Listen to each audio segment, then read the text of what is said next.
اپنے چینل پر ہم آپ کو خوش آمدید کہتے ہیں۔ ہر روز ایک نئی کہانی کو سننے کے لیے ہمارے چینل کو سبسکرائب کر لیں اور کہانی کو مکمل سنیں۔ جب سے میری شادی ہوئی تھی، یہ روز کا معمول تھا۔ وہ 12 بجتے ہی کمرے سے نکل جایا کرتے تھے کیونکہ ان کے والد کو فالج تھا اور وہ ان کو دوائیں دینے جایا کرتے تھے۔ پھر تقریباً 2 گھنٹے کے بعد واپس آیا کرتے تھے، جب تک میں سو چکی ہوتی تھی۔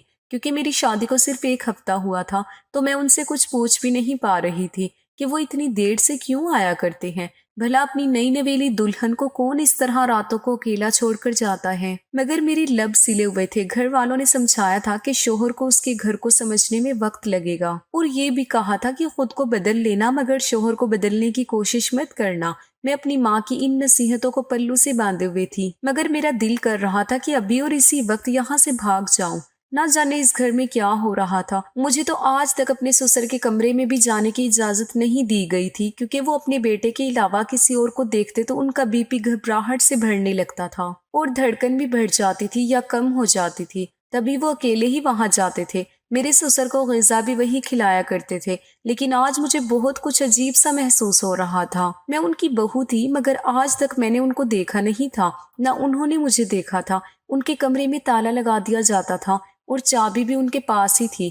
انہی سوچوں میں فجر کی اذانیں بھی شروع ہو گئی تھی۔ آج میں نے فیصلہ کر لیا تھا کہ کسی بھی طرح میں جان کر رہوں گی، اسی لیے راہب کے آفس جاتے ہی میں اپنے سسر کے کمرے تک آئی تھی۔ میں نے لاک کھولنے کی بہت کوشش کی، مگر مجھ سے نہ کھلا۔ مجھے ایسا لگا جیسے کوئی دروازے کے پیچھے کھڑا تھا۔ مجھے ہلکی ہلکی سانسوں کی آواز سنائی دے رہی تھی، اور یہی نہیں، ایک سایہ سا بھی محسوس ہوا تھا۔ میرا دل زور سے دھڑکنے لگا اور میں الٹے قدموں وہاں سے بھاگ گئی۔ اپنے کمرے میں آ کر میں نے زور سے دروازہ بند کیا۔ خوف اور دہشت سے میری حالت بری ہو رہی تھی۔ ایسا کیسے ہو سکتا تھا؟ کیونکہ سسر جی تو اپنے پلنگ سے ہل بھی نہیں پاتے تھے۔ یہ بات مجھے راہب نے بتائی تھی، اور میں اپنے ہاتھوں سے ان کے لیے سوپ بنا کر رکھا کرتی تھی، اور شام کو راہب کمرے میں جا کر ان کو پلا آتے تھے۔ اور یہ خیال مجھے کسی طور پر بھی سکون نہیں دینے دے رہا تھا کہ کمرے میں کوئی تھا جو چل پھر سکتا تھا، اور اگر وہ میرے سسر تھے تو وہ کیوں اس طرح کا ناٹک کر رہے تھے؟ اگر وہ چل سکتے تھے تو یہ دھوکہ کس لیے؟ یہ خیالات مجھے اب سکون سے رہنے نہیں دے رہے تھے۔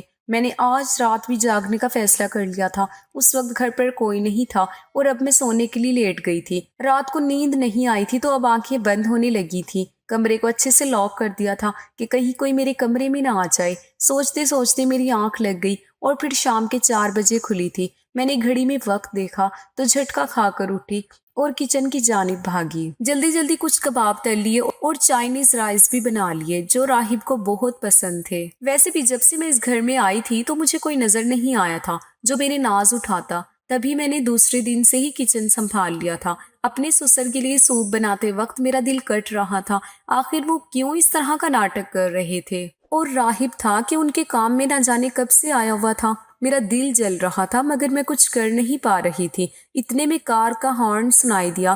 میں اپنے خیالات سے ایسے چونک پڑی۔ وہ اندر آ گئے تھے۔ میں حیرت سے ان کا چہرہ دیکھے جا رہی تھی۔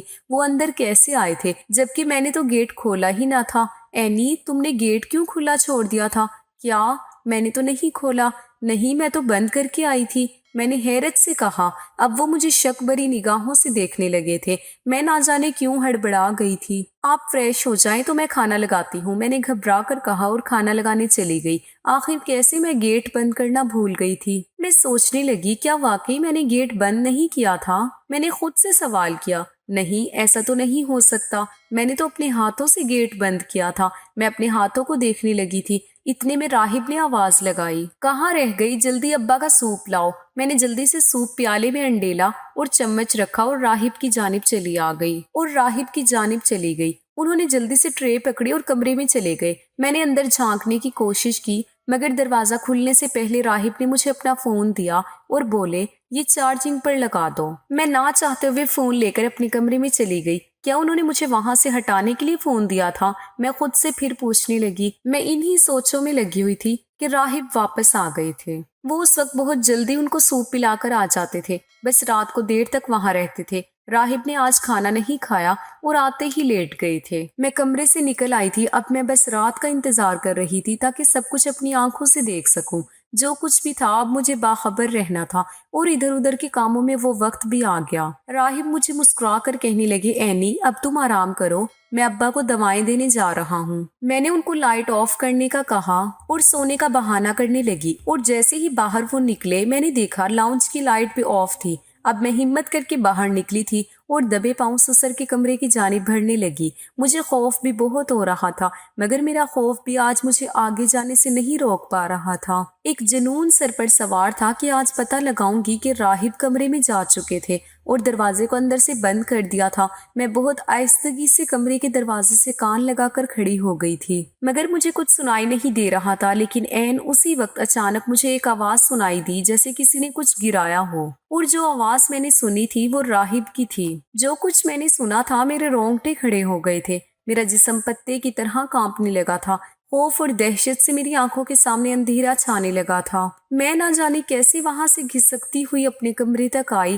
میں ٹھیک سے سمجھ نہیں پا رہی تھی کہ یہ آواز واقعی راہب کی تھی۔ تھر تھر کانپتی ہوئی میں اپنے بستر پر بیٹھی تھی اور اتنی گرمی میں بھی مجھے ٹھنڈ لگ رہی تھی۔ میں نے کمبل کھینچ کر اپنے اوپر ڈال لیا، جبکہ ابھی اے سی بھی بند تھا اور کمرے میں اچھی خاصی گرمی تھی۔ منہ تک کمبل میں اوڑے میں مسلسل روئے جا رہی تھی۔ میرے والدین نے مجھے کس جہنم میں جھونک دیا تھا، یہ خیال بار بار آ رہا تھا۔ نیند تو خاک آنی تھی، اب بس ایک ہی خوف تھا، راہب کمرے میں واپس آ جائیں گے۔ مگر آج میری قسمت اچھی تھی کہ وہ ساری رات کمرے میں واپس نہیں آیا تھا۔ مجھے علم تھا کہ وہ آتے ہی کہے گا کہ ابا کی طبیعت ٹھیک نہیں تھی۔ ساری رات انہی کے پاس رہنا پڑا، کیونکہ یہی بہانہ وہ ایک بار پہلے بھی کر چکے تھے۔ غم، غصہ، خوف، پچھتاوا، نہ جانے کتنے احساسات میرے اندر امنڈ رہے تھے۔ سانس تک لینا بھی محال ہو رہا تھا۔ مجھے اچھے سے یاد تھا جب 1 ماہ پہلے ہی میرا نکاح تھا میرے کزن رمیز کے ساتھ۔ اسے میں سخت ناپسند کرتی تھی، مگر ابا کو بڑا اشتیاق تھا کہ اپنی بہن کے بیٹے کو ہی داماد بنانا تھا۔ میں اور اماں دونوں ہی اس رشتے پر راضی نہ تھے، مگر ابا کی ضد کے آگے مجبور۔ رمیز کی دلہن بننے کو تیار ہو گئی تھی، لیکن عین نکاح کے وقت وہاں پولیس آ گئی اور رمیز کو قتل کے الزام میں گرفتار کر لیا تھا۔ ہم سب کھڑے یہ تماشا دیکھتے رہے اور وہ اسے لے گئے۔ مجھے کچھ سکون بھی ملا تھا کہ جان چھٹی میری رمیز سے، مگر لوگوں کے سوالات کے جوابات دینے کی ہمت نہیں تھی مجھ میں۔ چاہے جس کا بھی قصور ہو، بارات تو میری ہی واپس گئی تھی۔ یہ خیال آتے ہی میں زاروں قطار رونے لگی۔ مجھے دیکھ کر اماں ابا بھی رو پڑے تھے۔ تبھی مہمانوں میں سے ایک شخص آگے آیا جسے میں نے پہلے کبھی نہیں دیکھا تھا، اور اس نے ابا کے کندھے پر ہاتھ رکھ کر کہا کہ چچا آپ پریشان نہ ہوں، میں کروں گا آپ کی بیٹی سے نکاح۔ یہ وہ الفاظ تھے جسے سن کر ابا نے حیرت سے اپنا دل تھام لیا تھا، اور سارے مہمان حیرت اور اشتیاق سے اسے دیکھے جا رہے تھے۔ اس نے بہت عالیشان لباس پہن رکھا تھا، اس کا پورا حلیہ بتا رہا تھا کہ وہ کسی بڑے گھرانے کا چشمہ چراغ ہے۔ پورے مجموعے میں چیما گوینیاں شروع ہو گئیں۔ لوگ ایک دوسرے کو دھکے دے کر آگے آنے کی کوششوں میں لگے تھے تاکہ وہ اس انجان فرشتے کو دیکھ سکے جو ایک غریب آپ کی عزت رکھنے کے لیے اس کی بیٹی کو بیاہنے پر رضامند تھا۔ یہاں تک کہ میری اپنی ماں مجھے چھوڑ کر آگے بڑھی تھی کہ وہ اس کو دیکھ سکے۔ ابا تو بہت زیادہ حیرت میں مبتلا تھے، کہنا کچھ چاہتے تھے اور زبان سے کچھ اور نکل رہا تھا۔ غرض کی ہر طرح کی باتیں ہونے لگی، مگر اس نے ایک بندے کو جواب تک نہ دیا۔ تبھی نکاح خوان آگے آئے اور ابا کا ہاتھ تھام کر پوچھا، علیم الدین ہوش کرو، یہ بھلا انسان تمہاری بیٹی سے نکاح کو راضی ہے اور تم ہو کہ آئیں بائیں شائیں کیے جا رہے ہو۔ تب ابا کو ہوش آیا اور راہب کا ہاتھ تھام کر آنکھوں سے لگایا، سرکار آپ یہ قربانی نہ دے، ہمارا آپ کا کیا جوڑ۔ ابا رونے لگے اور میں نے حیرت سے اپنے منہ پر ہاتھ رکھ لیا تھا۔ اس کا مطلب یہ ابا کی فیکٹری کے مالک تھے، میں نے دل ہی دل میں سوچا تھا۔ لیکن راہب نے نکاح خان کو نکاح پڑھنے کا کہا۔ یوں یہ جادو قبول ہوا اور میں قرۃ المنیر راہب بن گئی۔ افراتفری میں میری رخصتی ہوئی تھی اور میں اس بڑے سے بنگلے میں آ گئی تھی، مگر ایسا لگتا تھا میرے بھاگ جاگ گئے تھے۔ کہاں رمیز جیسا شرابی کبابی اور کہاں راہب جیسا مالدار عزت دار، وہ شخص جسے دنیا سلام کیا کرتی تھی۔ دنیا کی ہر نعمت اس کے گھر میں موجود تھی، مگر اس کا اس کے والد کے سوا اس دنیا میں کوئی نہیں تھا۔ اور سب سے حیرت کی بات یہ تھی کہ اتنی دولت ہونے کے باوجود انہوں نے گھر میں کوئی ملازم تک نہیں رکھا تھا، سارے کام کاج خود کیا کرتی تھی میں۔ ویسے بھی مجھے تو اس سے زیادہ محنت مشقت والے کام کرنے کی عادت تھی۔ ابا کے گھر پر پورے ٹبر کے کپڑے میں اکیلے اپنے ہاتھوں سے دھویا کرتی تھی، جبکہ یہاں تو آٹومیٹک واشنگ مشین تھی۔ ابا کے گھر کوئلے پھونک پھونک کر گھر بھر کا کھانا بنایا کرتی تھی، یہاں تو بس 3 جنوں کا کھانا بنتا ہے، وہ بھی ہر سہولت موجود تھی، اور فریج بھرا پڑا ہوا تھا، طرح طرح کے لوازمات تھے۔ اور یہی نہیں، ابا کے گھر بنا پنکھے کے صحن میں ساری رات مچھر کاٹا کرتے تھے، جبکہ یہاں پر اے سی کی ٹھنڈک تھی، نرم گرم بستر تھا، دنیا جہاں کی ہر نعمت تھی۔ اور راہب بھی میرا بہت خیال رکھتے تھے، لیکن جب سے میں یہاں آئی تھی ایک بار بھی میکے نہ جا سکی تھی، اور نہ ہی اپنے اماں ابا سے کوئی بات ہوئی تھی، مگر راہب ان کی خیر خبر دیا کرتے تھے۔ مگر آج مجھے ہر بات میں ایک نیا پہلو نظر آ رہا تھا۔ آخر ایسا کیا راستہ جو یہاں کوئی ملازم تو کیا کوئی جان پہچان والا بھی نہیں آتا تھا۔ ساری چیزیں راہب خود ہی لایا کرتے تھے، جبکہ میں نے تو کوئی ڈاکٹر اور نرس تک کو نہ دیکھا تھا جو راہب کے والد کی دیکھ بھال کر سکتا۔ شاید آج مجھے سب سمجھ میں آ رہا تھا کہ یہاں کوئی ملازم کیوں نہیں تھا۔ اب اس راز سے مجھے ہی پردہ ہٹانا تھا، اور صبح کا انتظار کرنے لگی۔ فجر کی اذان کے بعد میں کافی دیر سے راہب کا انتظار کر رہی تھی، مگر آج بھی وہ بہت دیر لگا رہا تھا۔ حسب معمول اسے 2 گھنٹے ہونے والے تھے، مگر میں آج بھی ہمیشہ کی طرح سوئی نہیں تھی، کیونکہ راہب کے آفس جاتے ہی میں گہری نیند سو گئی تھی اور شام تک سوئی رہی تھی۔ تبھی آج نیند میری آنکھوں سے کوسوں دور تھی۔ اب میں نے سوچ لیا تھا کہ آئندہ اپنی نیند دوپہر کو ہی پوری کر لیا کروں گی۔ میں آج بڑے تحمل سے راہب کا انتظار کر رہی تھی کہ اچانک مجھے ایک عجیب سی چیخ سنائی دی۔ رات کے اس پہر اس طرح کی آواز سن کر کوئی بھی گھبرا جاتا، اور میں تو اپنے کمرے میں کب سے اکیلی بیٹھی ہوئی تھی۔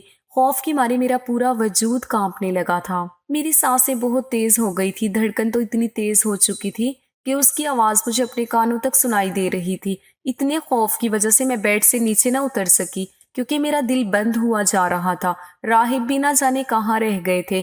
میں دل ہی دل میں دعائیں کرنے لگی کہ وہ جلدی واپس آ جائیں۔ کافی دیر کے بعد کمرے کا دروازہ کھلا اور راہب آہستہ سے کمرے میں داخل ہوئے۔ ان کا حلیہ عجیب ہو رہا تھا، جیسے کسی سے لڑ کر آئے ہوں۔ ماتھے پر پسینہ تھا، قمیض دامن پر سے پھٹی ہوئی تھی، اور ان کے بازو پر بھی چوٹ کا نشان تھا۔ یہ کیا ہوا راہب؟ میں دہشت زدہ سے ان کو دیکھ کر بولی۔ مجھے جاگتا دیکھ کر ان کے چہرے کا رنگ فک ہو چکا تھا، ایسا لگ رہا تھا کہ وہ سوچ بھی نہیں سکتے تھے کہ میں اس وقت جاگ رہی ہوں گی۔ مجھے اپنی جانب دیکھ کر وہ 2 قدم پیچھے ہٹے تھے۔ ان کی اس حرکت پر میں سخت حیران تھی۔ اب تک جاگ رہی ہو تم؟ یعنی ان کا لہجہ بھی کچھ بدلا ہوا تھا، یہاں تک کہ انہوں نے اپنی نظر کا چشمہ بھی نہیں پہن رکھا تھا، جو وہ کبھی بھی نہیں اتارا کرتے تھے، کیونکہ ان کو اس کے سوا کچھ دکھائی نہیں دیتا تھا۔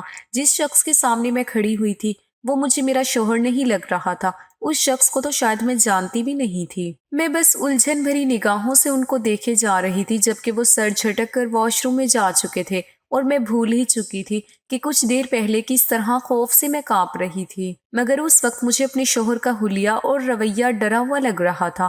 یا خدا، یہ سب کچھ کیا ہو رہا ہے؟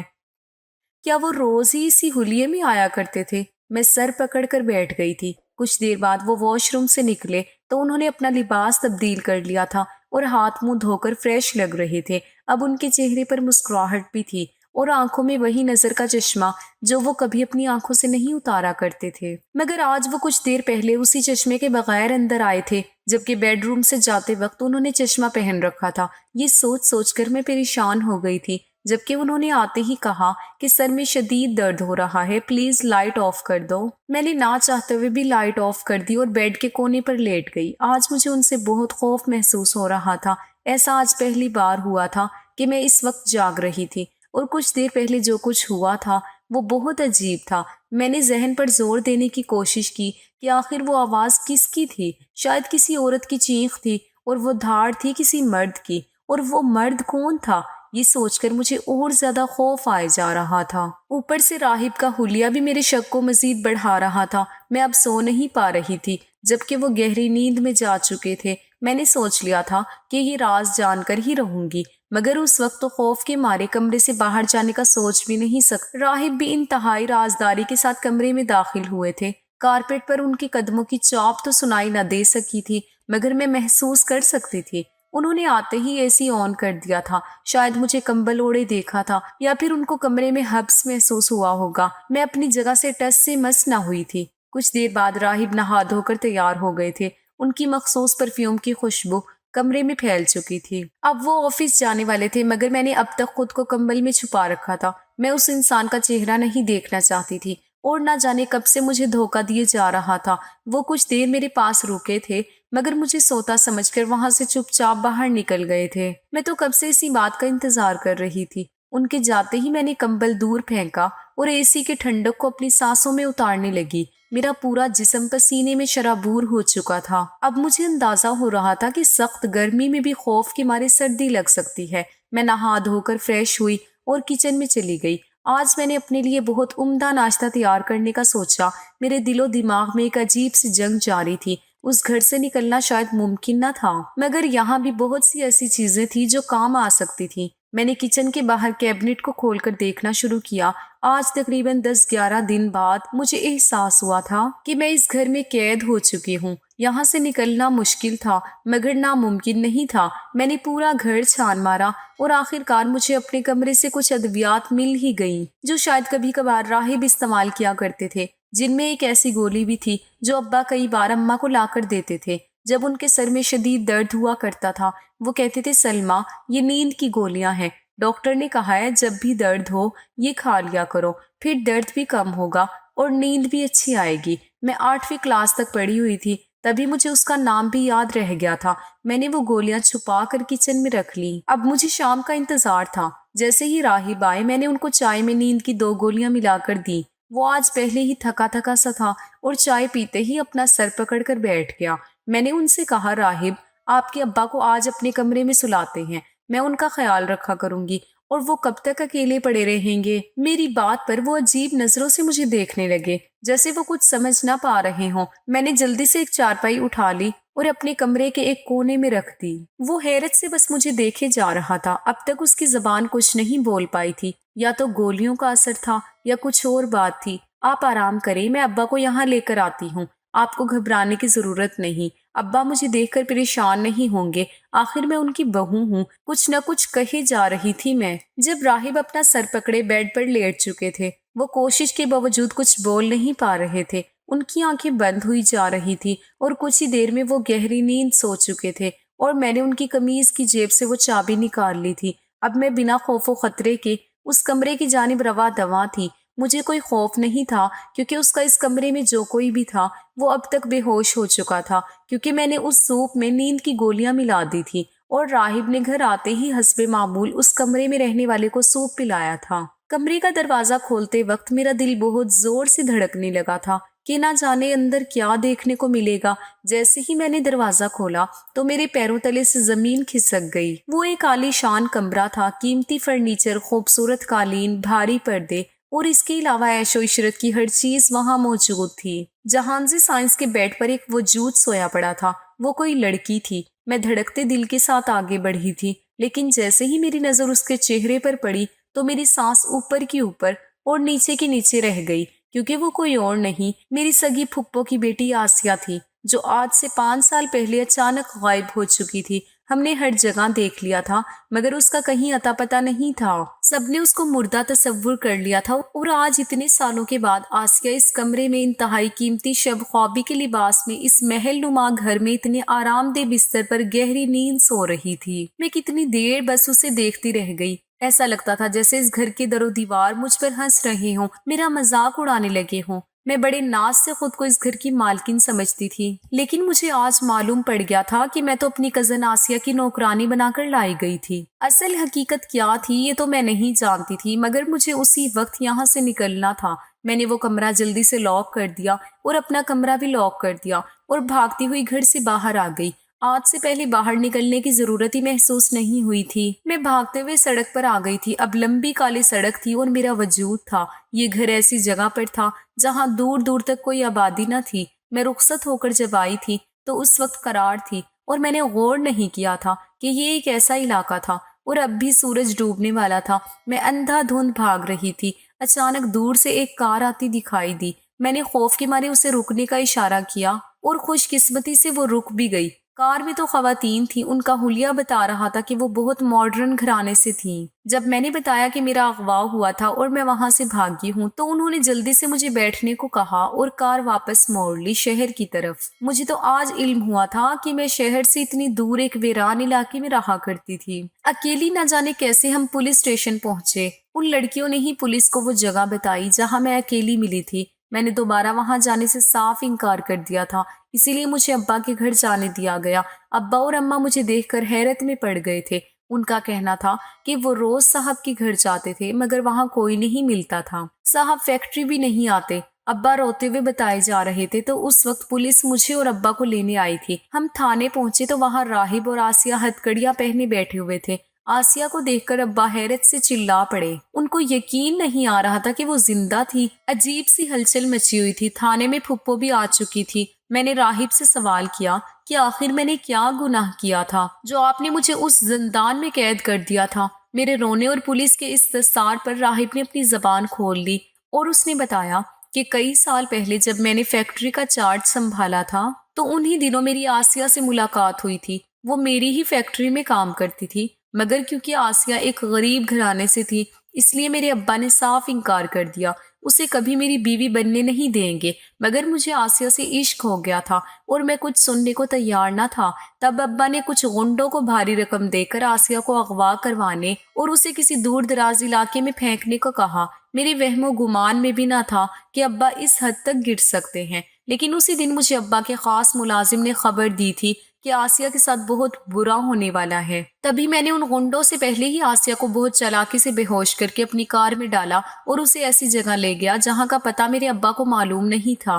ہر جگہ خبر پھیل چکی تھی کہ آسیہ اغوا ہو گئی ہے۔ ابا خوش تھے۔ جن غنڈوں کو رقم ملی تھی وہ بھی خوف کے مارے ابا کو بتا نہ سکے کہ انہوں نے تو اسے اغوا کیا ہی نہیں تھا۔ میں نے آسیہ سے نکاح کر لیا۔ ہم بہت خوش تھے۔ ابا کو اس بات کا علم نہ تھا مگر ایک دن بدقسمتی سے ان کو اس جگہ کا علم ہو گیا اور جب انہوں نے ہمیں ایک ساتھ دیکھا تو آسیہ کو جان سے مارنے کی کوشش کی مگر میں نے اس کی جان بچاتے بچاتے اپنے والد کی جان لے لی۔ میں بہت زیادہ خوف زدہ تھا۔ ایک طرف آسیہ کی گم شدگی کا کیس میڈیا پر پھیل چکا تھا، دوسری طرف ابا کا قتل۔ تبھی میں نے اس ویران جگہ پر گھر لیا اور ابا کو وہاں دفنا دیا اور سب میں مشہور کر دیا کہ ان کو فالج ہو گیا ہے اور وہ ملک سے باہر ہیں۔ میں نے آسیہ کو اسی گھر میں زندگی کی ہر خوشی دینے کی کوشش کی تھی مگر 5 سال گزرنے کے باوجود وہ ماں نہ بن سکی۔ اس کا یہ جنون دن بدن بڑھتا جا رہا تھا۔ میں نے کئی بار اس کا علاج کروایا تھا مگر ڈاکٹرز نے کہا تھا کہ وہ کبھی ماں نہیں بن سکتی۔ دنیا کے لیے وہ آسیہ نہیں بلکہ رامین تھی۔ لوگ اب آسیہ کو بھول چکے تھے مگر اب بھی میں اسے زیادہ باہر جانے نہیں دیا کرتا تھا۔ مگر اولاد کی چاہ میں وہ کسی بھی بچے کو دیکھ کر رونا شروع کر دیتی تھی۔ میں اسے کھونا نہیں چاہتا تھا۔ وہ دن بدن پاگل ہوتی جا رہی تھی۔ تبھی اس دن میں تمہارے نکاح پر آیا اور جب دلہا گرفتار ہو گیا تو اسی وقت میرے ذہن میں ایک خیال آیا اور میں تمہیں بیاہ کر اپنے گھر لے گیا۔ تم سے نکاح کا مقصد صرف یہی تھا کہ تم سے جو اولاد ہوگی وہ میں آسیہ کی گود میں رکھ دوں گا۔ اس طرح مجھے کسی اور کے بچے کو بھی گود نہیں لینا پڑے گا۔ صرف اپنے مقصد کی خاطر میں نے تم سے نکاح کیا تھا۔ میں اندھا ہو گیا تھا آسیہ کی محبت میں۔ وہ رونے لگا تھا اور آسیہ بھی آنسو بہا رہی تھی۔ یقین کرو اس وقت مجھے علم نہیں تھا کہ تم آسیہ کی کزن ہو۔ میں نے سوچا تھا بچہ پیدا ہونے کے بعد میں تمہیں طلاق دے دوں گا اور میں جانتا تھا کہ تم خود بھی اس طرح رہنا نہیں چاہو گی۔ میں جو چشمہ پہنتا تھا وہ نظر کا نہیں تھا، بس تمہیں یہ دکھانے کے لیے تھا کہ میری نظر اس حد تک کمزور ہے تاکہ تم مجھ پر کوئی سوال نہ کر سکو۔ اور اس رات آسیہ نے غصے میں آ کر مجھ پر شیشے کا گلاس دے مارا تھا اور تم نے اس کی آواز اور چیخ سن لی۔ وہ اکثر بے قابو ہو جایا کرتی تھی۔ میں بامشکل اسے سلا کر تمہارے پاس آیا کرتا تھا۔ اس کی باتیں سن کر میرا تن بدن سلگنے لگا تھا۔ یہ لوگ دولت کے نشے میں کسی کا بھی گھر اجاڑ سکتے ہیں اور کسی کو بھی تباہی کے دہانے پر لے جا سکتے ہیں۔ میں شکر کر رہی تھی کہ میں اس مکار انسان کے بچے کی ماں نہیں بنی تھی، ورنہ مجھے اپنی سگی اولاد سے بھی محروم کر دیا جاتا۔ سمجھ نہیں آ رہا تھا کہ میں اپنی بدقسمتی پر آنسو بہاتی یا خوش قسمتی سمجھ کر شکر ادا کرتی کہ بہت جلد اس کی اصلیت میرے سامنے آ چکی تھی۔ میں ابا کے ساتھ واپس جاتے ہوئے سوچے جا رہی تھی کہ اب ان دونوں کو کب تک جیل میں سڑنا ہوگا۔ اسی لیے کہتے ہیں کہ برے کام کا انجام برا ہی ہوتا ہے۔